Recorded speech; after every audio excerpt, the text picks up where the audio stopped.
Topics in Math 2.2 Part 3 Notes on Estate Division using Google Sheets. Using a table in Google, we can display and calculate our data in estate division. Some key formulas, if you've never used Excel or Google Sheets, would be you always want to put equals before what you get for the formula. So if I want to add a whole row of numbers together, like maybe they're the total bids, I could use this first one, sum of B9 to B15. That would add all the numbers between those two cells and everything between it. If I only want to add two boxes, I'm going to go equals and then write the specific box name. I could multiply them. I could subtract some, then multiply. That might be how you figure out what the remaining cash will be to divvy out to everybody, or that initial cash. So always when you're doing a formula, you want to focus on using that equal sign from the beginning. So when we do these, I don't want your answers just written out as numbers. I want you to use the formula. So you should not need a calculator while you're working through these. Okay? So the first one we're going to try, if you'll open up your 2.2 Part 3 assignment. I think I called it Notes and Assignment.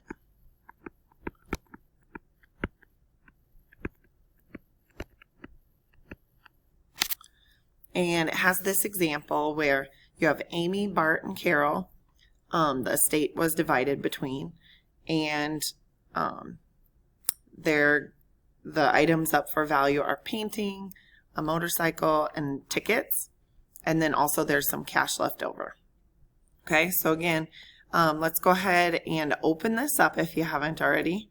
So we're going to go to Canvas, your Algebra 2 class, and then find on the home page 2.2 Part 3. Okay. I did put some directions on how to open this type of a file and turn it back in on Canvas, so feel free to look at that if you're not sure what to do. All right, let's go over to how to work this Google Sheet.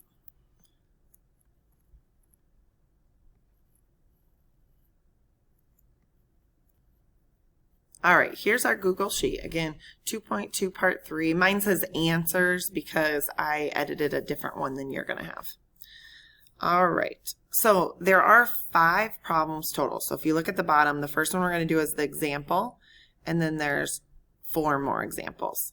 Okay, so you have today and tomorrow to work on these. And we'll kind of walk through this example, and then you can try the other one on your own. All right, so what we need to do is first get all the categories that we need to be able to calculate. So that first column was total bids and then plus the cash. Then we've got their share. We've got the fair share. Item that was received by each person.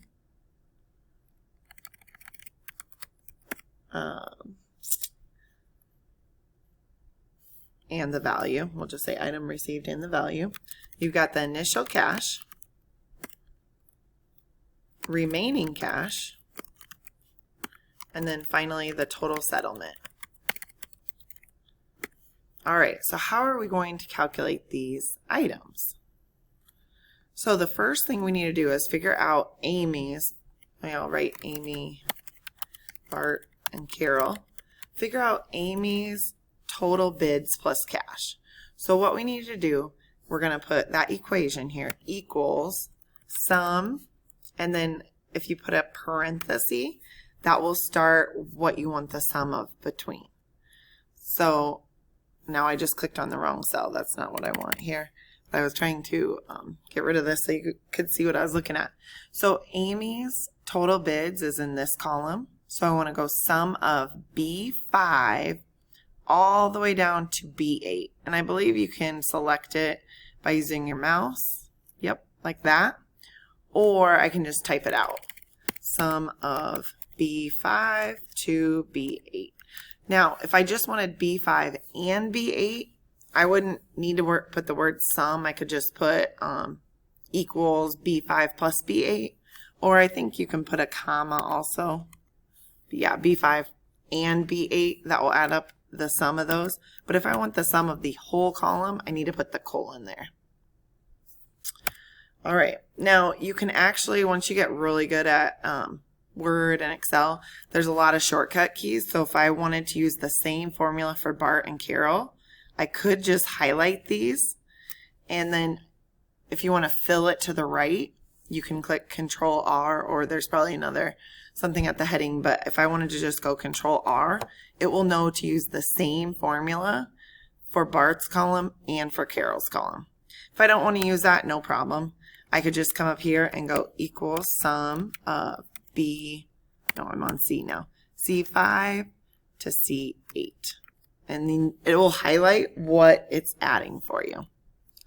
Okay, so try to do Carol's. Go ahead and pause it, try Carol's, and then come back and see if you got the answer right.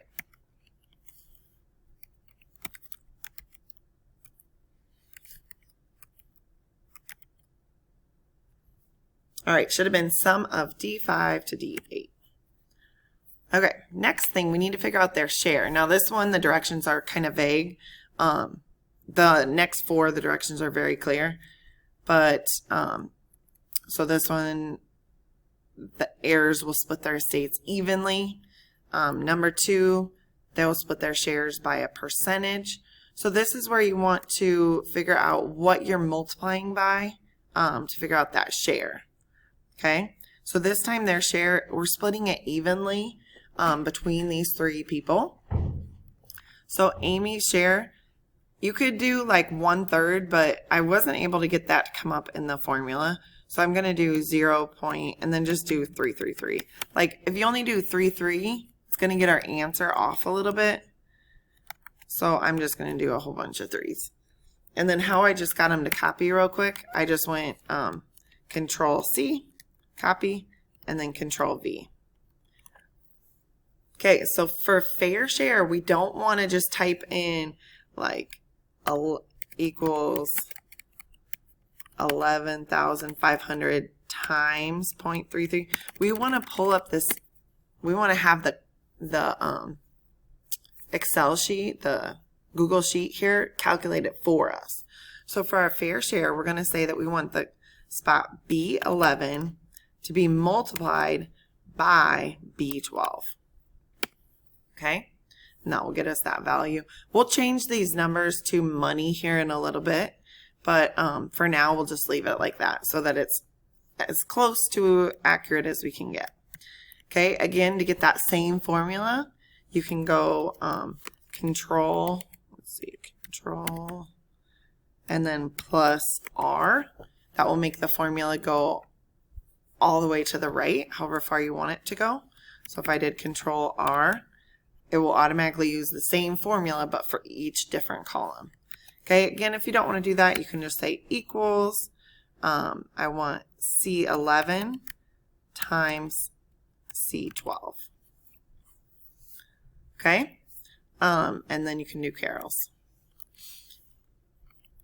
Equals D11 times D12. And that will give you their fair share.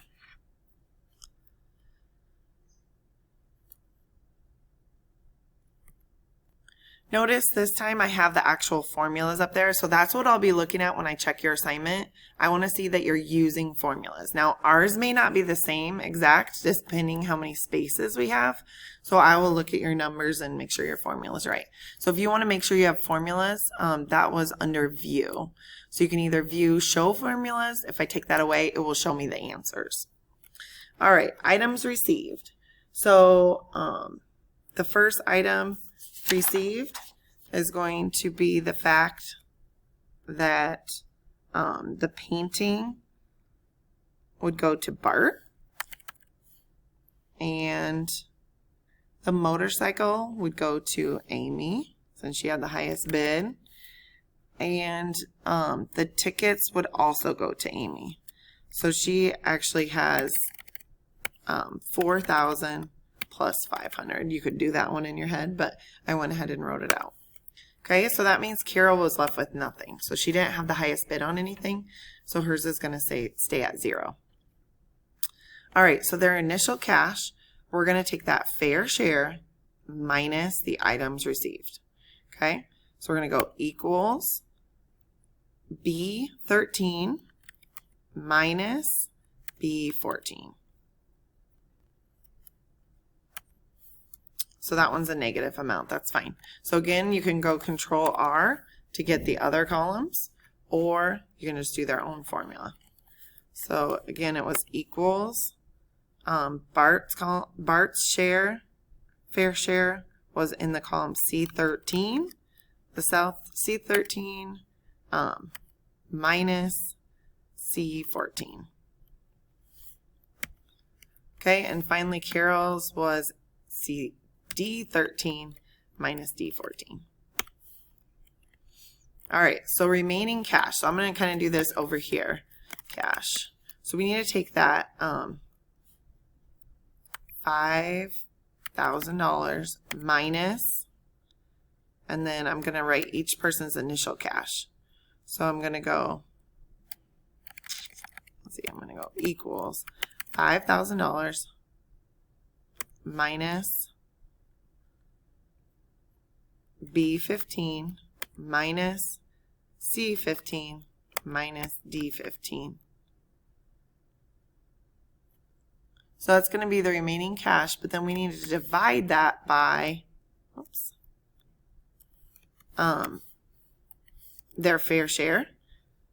Well, let's just do that for now, and then we'll do that on the remaining cash. All right, so that's the remaining cash right now. So Amy, since she got 1/3 of it, I'm going to take the column, the share, B12, and then I'm going to take it times F13. So right now, if you notice the 2 boxes that are highlighted here, I'm going to take Amy's share, which was 0.33, 33%, 1/3, times the leftover cash. Okay, and again, I can go Control R to fill the other spots. Let's see. Guess that's not going to work on this one because we used a different cell. We didn't use the cell from here. So we'll just have to write it out. So equals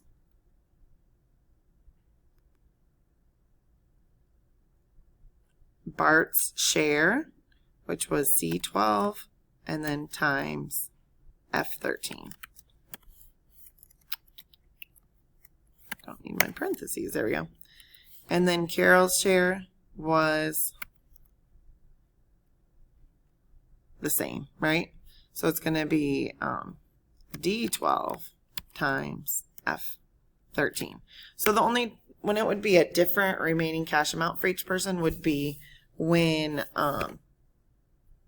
it wasn't split evenly. So if somebody got 10%, somebody got 40%, that's when that remaining cash will be different. Okay, total settlement. So what we need to do now is add up the items received plus the initial cash plus the remaining cash. So this is back to the sum of, we want to go B14 all the way to B16. And this will be their total settlement. Again, you can use that Control R to see everybody's, Control and R to see everybody's amount. Okay? All right, so your assignment is to do the next 4 problems. Now you have today and tomorrow to work on these. So feel free to send me what you've got, email me, ask questions. Just let me know what you need help with.